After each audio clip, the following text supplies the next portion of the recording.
कितनी बार कहा है अपनी चादर में रहा करो। क्यों? अपनी चादर में रहने से क्या होता है? भरम रह जाता है, इज्जत रह जाती है। अम्मी, आप ना मुझे अपनी फोटोकॉपी बनाने की कोशिश मत करें। जैसे जिंदगी आपने गुजारी है, आप चाहती है मैं भी वैसे ही गुजारूं। तो क्या मैंने एक बुरी जिंदगी गुजारी है? अपनी ख्वाहिशात को मार के जिंदगी गुजारी है आपने।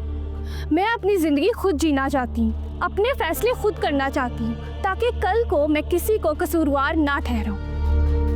ठीक है, समझ गई मैं। खाना खाओगी? नहीं, आपकी बातें हैं ना काफी है मेरा पेट भरने के लिए। मैं कमरे में जा सकती हूँ?